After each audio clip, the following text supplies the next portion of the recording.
అయిపోతున్న మనుషులను రక్షించటానికి ఆదిలో దేవుడు మనిషిని సృష్టించాడు. సృష్టించిన మనిషి ఏం చేస్తున్నాడంటే నడుమ మరి తప్పుదారులు పడి తప్పిపోతున్నారు.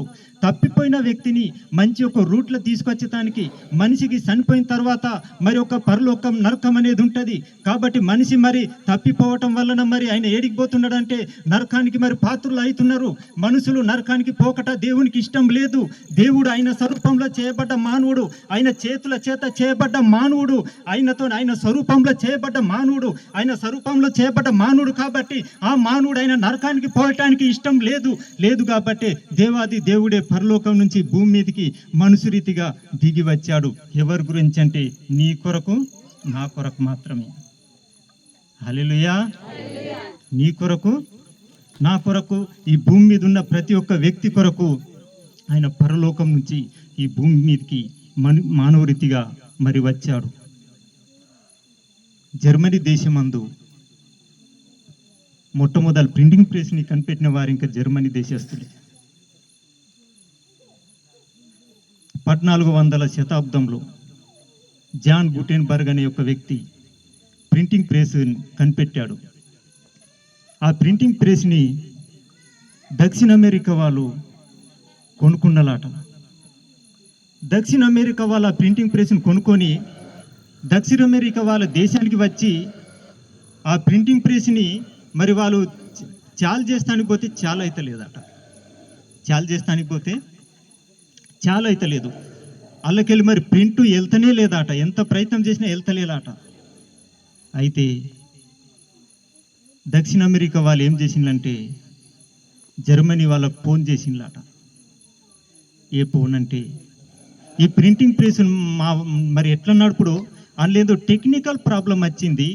మరి ఈ టెక్నికల్ ప్రాబ్లం మంచిగా చేస్తానికి మీ మెకానిక్ని పంపించమని మరి ఫోన్ చేసిన తర్వాత జర్మనీ వాళ్ళు ఏం చేసిందంటే ఒక యవ్వనస్తుని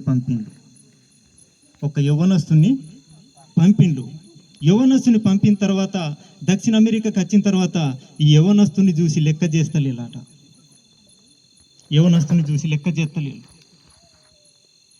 మరి మేము ప్రింటింగ్ ప్రెస్ ఖరాబ్ అయింది, మరి మెకానికల్ని పంపమని అంటే ఈయనేందో యవ్వనస్తుని పంపించిండు. ఈ యవ్వనస్తుని చేత ఏమైద్ది మళ్ళా ఫోన్ చేసిండట. ఈయనతో ఏమైద్ది? ఈ యవ్వనస్తుడు సంధానించి చెప్తాడు, అయ్యా నేను చేస్తా. ఊకోవయ్యా, నువ్వేం చేస్తావు? మా వల్లనే అయితలేదు. సగం తలకాయలు నరిచినాయి, పూర్తిగా తలకాయలు నరిచినాయి. మా వల్లనే అయితలేదు.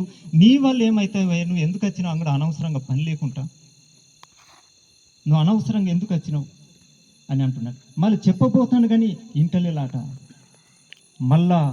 వారు ఫోన్ చేసిందట. జర్మనీ దేశానికి ఫోన్ చేసిన తర్వాత ఫోన్ చేసి ఏమంటానంటే, ఏం వయ్యా, ప్రింటింగ్ ప్రెస్ ఖరాబ్ అయితే నువ్వు మెకానికల్ మంచి వ్యక్తిని, తల నరిసిన వ్యక్తిని, మంచి వ్యక్తిని పంపుతావని మేము అనుకుంటే మీరు ఏం ఎట్టుగానే ఒక యవ్వనస్తుని పంపిణీ ఈయన చేయగలుగుతాడా? ఈయన వల్ల అవుతుందా? మా వల్లనే అయితలేదు. మేము ఎంత ప్రయత్నించినా మా వల్లనే అయితలేదు. మరి ఈయన వల్ల అవుతుందా అని అన్నప్పుడు జర్మనీ నుంచి ఫోన్లో ఏమంటున్నారంటే, ఆయనకు తప్ప ఎవరు ఇంకా ప్రింటింగ్ ప్రెస్ని మంచిగా చేయలేరు. ఆయనకు తప్ప ఏ ఒక్కరు ఇంకా చేయలేరు. ఎందుకంటే దానికి కారణం ఆ ప్రింటింగ్ ప్రెస్ని కనిపెట్టిన వ్యక్తి ఆయనే. ఆ ప్రింటింగ్ ప్రెస్ని కనిపెట్టిన వ్యక్తి ఆయనే. అప్పుడు ఆ వ్యక్తి మంచిగా చేశాడట. అదే రీతిగా మనం చూసినట్టయితే మరి ఏ వ్యక్తిని మరి ఏదైతే వస్తువు ఉన్నదో దాన్ని తయారు చేసిన వ్యక్తి మాత్రమే దాన్ని చేయగలుగుతాడు. ఒకవేళ ప్రింటింగ్ ప్రెస్ ఖరాబ్ అయితే ప్రింటింగ్ ప్రెస్ మరి చేసిన వ్యక్తి దాన్ని మంచిగా చేయగలుగుతారు. మన మొబైల్ ఖరాబ్ అయితే మొబైల్ మరి చేసిన వ్యక్తి దీన్ని మంచిగా చేయగలుగుతాడు. మన బండి ఖరాబ్ అయితే బ్యారేజ్కి వెళ్తేనే అది మంచిగా కాగలుగుతుంది. కారు ఖరాబ్ అయితే కారు షోరూమ్కి వెళ్తేనే అది మంచిగా కాగలుగుతుంది. ఒకవేళ మన మొబైల్ తీసుకొని బండి షోరూమ్కి వెళ్ళి మొబైల్ మంచిగా చేయమంటే ఆయన ఏమంటాడు అంటే, నువ్వు రాంగ్ రూట్లో వచ్చావు, నువ్వు వచ్చిన రూట్ కరెక్ట్ కాదు, నువ్వు రాంగ్ రూట్లో వచ్చావని అంటాడు. లేకుంటే నీ మైండ్ పనిచేస్తలేదని అంటాడు.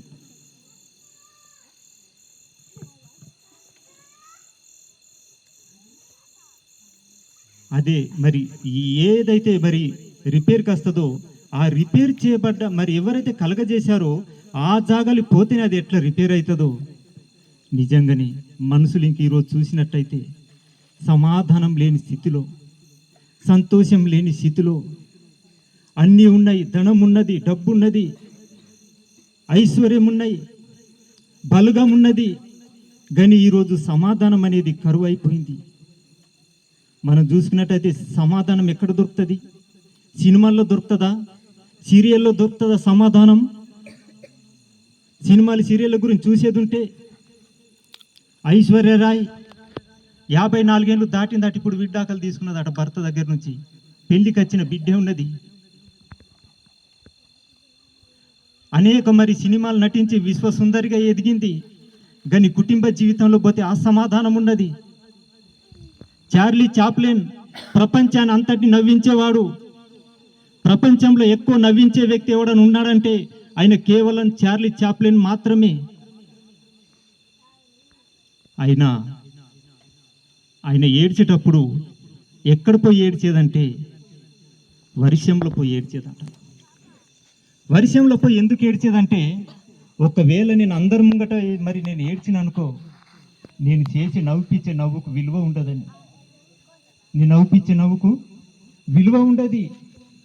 నన్ను ఇక పిలువరు, అందరిని నవ్వించేది, కానీ సొంత జీవితంలో మాత్రము దుఃఖకరమైన బాధతోని ఆయన ఏడ్చేది. నిజంగానే సినిమా మరి ఎక్కడ దొరుకుతుంది ఆనందం? మన భారతదేశానికి గాయని అనే పిలువబడ్డ లతా మంగేష్కర్ 1,00,000 పైగా పాటలు రాసింది, 1,00,000 పైగా పాటలు పాడింది. గిన్నీస్ బుక్ వరల్డ్ రికార్డులో ఆమె పేరెక్కింది. ఆయనకి ఇష్టమైన విమానంలో ప్రయాణం చేసేది. ఆమె కట్టుకునే మరి సాడీలు చూసినట్టయితే రోజుకొకదాన్ని కట్టేది ఉంటే మళ్ళీ కట్టిన సాడి మళ్ళీ వచ్చేదాకా 6 సంవత్సరాలు పడుతుందట అన్ని సాడీలు ఆమెకు. ధనము, ఐశ్వర్యం, విలువ అన్నీ ఉండే, కానీ ఆమె చనిపోయే ముందు 2 వారాల ముందు ఒక విలేకరుతోని ఆమె ఇంటర్వ్యూ ఇచ్చిందట. విలేకరుతో ఇంటర్వ్యూ ఇచ్చి ఆమె దుఃఖకరమైన మాటలు మాట్లాడింది. కొన్ని అంత సంపాదించింది కదా సంతోషం లేదా? అన్ని సాడీలు కట్టింది కదా సంతోషం లేదా? బయటికి వెళ్తే ఎన్నో కార్లు ఉన్నాయి కదా, ఇష్టమైన కార్లు ఎక్కవచ్చు, ఆమెకు సంతోషం లేదా? ఆమె చనిపోక ముందు 2 వారాల ముందు ఒక ఇంటర్వ్యూలో ఏమి ఇచ్చిందంటే, నేను హాస్పిటల్లో ఉండి నేను ముందున్నప్పుడైతే ఏ కారు పడితే ఆ కారు, రేంజ్ కారులో, బెంజ్ కారులో ఎక్కేవాడిని, కానీ ఈరోజు హాస్పిటల్లో ఒక వీల్ చైర్ మీద నాకు తింపవలసి వస్తుంది.